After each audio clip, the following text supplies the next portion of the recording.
ये जब दिया जलाते हैं ना तो जो सिंदूर बालाजी को लगता है ना वो सिंदूर आ जाता है दिया में।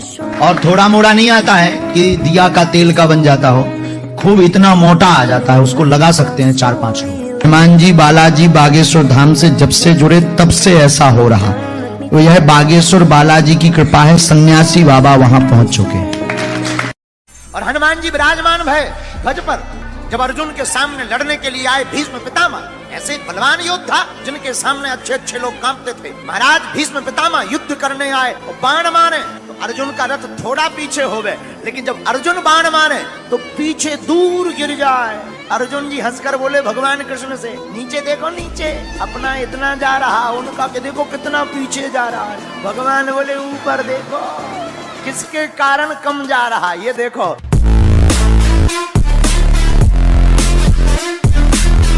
लंका के 4 दरवाजे थे, चारों दरवाजों से एक एक सेना की टुकड़ी बाहर निकली। राम जी, विभीषण जी, मंत्री है जामवंत जी, तो जामवंत जी सब मंथन में बैठे, सब सोचने लगे भैया इतनी सेना आ रही, बंदर तो इतने अपने है नहीं, राक्षस ना खा जाने, बंदर बेचारे मर जाने। हनुमान जी 2 ही हाथ उठा के बोले प्रभु बोलो ना मानो तो किसी की जरूरत नहीं है, हम ही अकेले काफी है। राम जी ने आज्ञा दे दी, हनुमान जी चले। अब जब जाने लगे तो विभीषण जी बोले कम से कम मुगदर तो ले जाओ, कैसे मारो। हनुमान जी बोले जरूरत ही नहीं है, कहते हैं हनुमान जी के राक्षसों के लिए राक्षसों का सामान ही काफी है।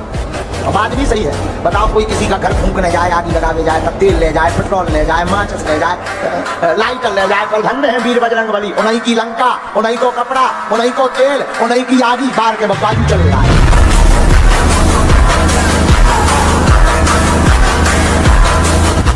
रोइए मत मैया, बैठो। कुछ देर पहले चैन चोरी हुई है गले की, राकेश नामक चोर ने वह चोरी की है। वर्तमान में पंडाल के बाहर दरवाजे पर है, श्वेत कलर की फटी हुई ऊपर शर्ट पहने हुए।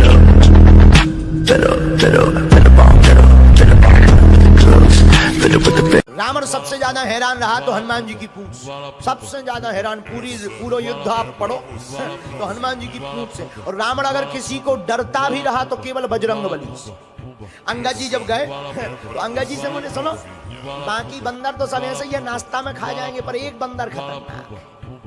अंगद जी बोले कौन है, तो नाम तो जानता नहीं था रावण। बोले जही जारा नगर प्रथम, जिसने पहली बार आके आग लगाई।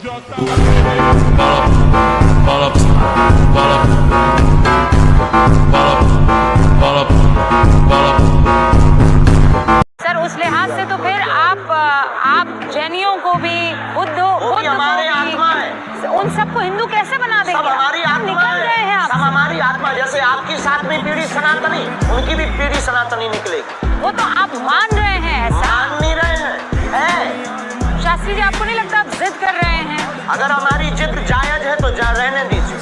और बहुत से ऐसे हैं जो कहते हैं नाजायज है आपकी जिद, तो उनकी प्रॉब्लम है, उनको मेंटली प्रॉब्लम होगी, दवा करवाने दीजिए। नहीं मानेंगे आप? बिल्कुल भी नहीं, मरते दम तक। एक दुनिया है मचदी मचाउणी अजे होर है, वखरा स्टाइल भी बवखरी जी तोड़ है नी, मसो बार चलदे नी साडी गल होर है नी, 24/7 चिल मोड रहिंदी सानू लोड़ है नी। अजे जिने आउणा आ के वैर पा के देखे, गिनती ना कोई अगे हट किने सेके रब ने। और आप विचार करो, क्या धर्म विरोधी कसर लगा रहे होंगे हमें मिटाने के लिए? बिल्कुल नहीं।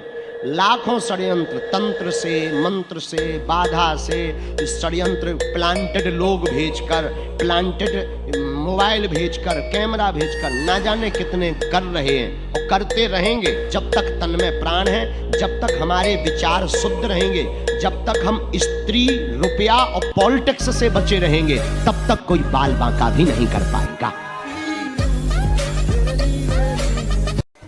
पूछिए क्या बात है। महाराज हमारे 3 साल में 4 लोगों की मृत्यु हो चुकी है, और इसके बाद भी हमारे पापा भी 1.25 महीने पहले खत्म हुए, और चाचा ब्लड कैंसर से एक्सपायर हो गए, दादाजी हो गए। मतलब ऐसा क्या है, मतलब कोई करवाता है या स्वाभाविक है? हमने ऐसा लिखा, बहुत मन अशांत है, पूरा घर परेशान है। अकाल मौतों के कारण 2015 से दिक्कत पूरे परिवार में बनी हुई है, उथल पुथल भी मची हुई है। 2 साल में भयंकर अकाल मृत्यु बनी है। घर पर आपको बागेश्वर बालाजी के यहाँ मिट्टी को रख करके टांगना है। हम सेना भेज देंगे, टोटका जो नकारात्मक नेगेटिविटी एनर्जी है उसको शांत करवा देंगे। बालाजी में इतनी लीला है और सन्यासी बाबा में इतनी लीला है। भगत सिंह ने कहा बेबे, और जब मुझे फांसी लगे ना तो तू सामने मत रहना, भगत सिंह की माँ ने कहा क्यों? बोले बेबे मैं नहीं चाहता हूं जिसका बेटा देश के लिए शहीद हो रहा हो उसकी माँ की आंखों में कमजोरी के आंसू हो। तो माँ ने कहा कि बेटे पर माँ तो माँ होती है और माँ का दिल कम मानेगा, तू शहीद जरूर हो रहा। मुझे गर्व है कि मैं धन्य भाग्यशाली माँ हूं कि एक ऐसा पूत जाया है जो राष्ट्र के लिए कुर्बान हो रहा। लेकिन बेटा फिर भी मेरे जो अंदर का ममत्व है ना वो अभी भी जग रहा है। भगत सिंह ने कहा बेबे जिस दिन तुझे मुझसे मिलने की इच्छा करे ना, आज फांसी के बाद भी मैं तुझे हर दिन मिलूंगा। तो माँ ने कहा हाउ पॉसिबल, कैसे पॉसिबल है कि तू मुझसे मिलेगा?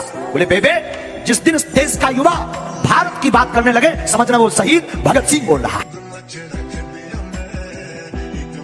आपके पिताजी को कोई गाली बके गंदा बोले कि तुम्हारे पिताजी काल्पनिक हैं, तुम तो बिना पिताजी के पैदा हो गए, तो अच्छा लगेगा या बुरा? तो हमारे राम हमारे बाप हैं, हमारे राम काल्पनिक कोई कहेगा हमें अच्छा लगेगा या बुरा?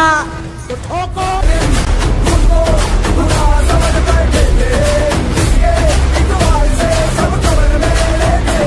आपका प्रश्न गुरुजी हमारा ये, सब लोग कहते हैं कि आप हिंदू राष्ट्र की बात करते हैं, हिंदू राष्ट्र बना रहे हैं, तो कहीं ना कहीं मुस्लिम समाज की मन में ये रहता है, क्योंकि कुछ लोगों को पता है, कुछ लोगों को ज्यादातर पता नहीं है कि हिंदू राष्ट्र में मुस्लिम समाज का स्थान क्या और कहाँ रहेगा। गुरुजी आपके माध्यम से अगर हमारी बात पहुंचे तो आप ये अपनी कमेटी को ये बता दीजिएगा कि हिंदू राष्ट्र का मतलब राजनीतिक रोटियां सेक कर कोई हमारे और तुम्हारे बीच में दरार भर दे तो उसको नहीं हम कह सकते हैं। लेकिन हमारे हिंदू राष्ट्र की कल्पना बहुत स्पष्ट है जिसमें किसी भी धर्म को भारत छोड़ने की आवश्यकता नहीं है, ना हम छोड़ने देंगे। हाँ किसी को दिक्कत है तो पासपोर्ट दिलवा देंगे।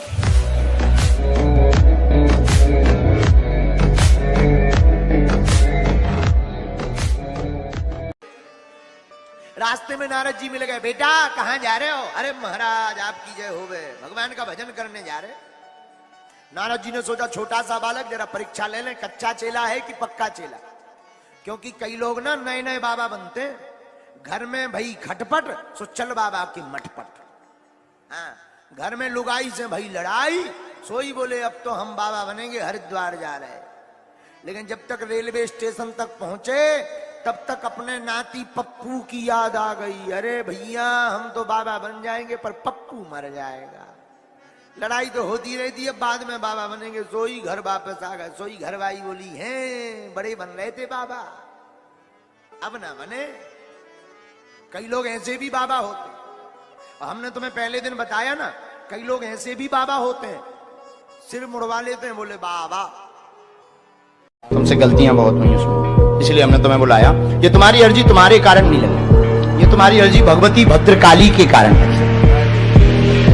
ठीक, क्योंकि जब तुमने दीपक जलाया, माँ भद्रकाली को प्रणाम किया, ये कहा था कि हम दरबार में जा रहे और हमें तुमको पाना है, और अगर गुरुजी सच्चे हैं और अगर तुम्हारी चर्चा हो तो उनको संदेशा दे देना कि वो हमें बुला ले।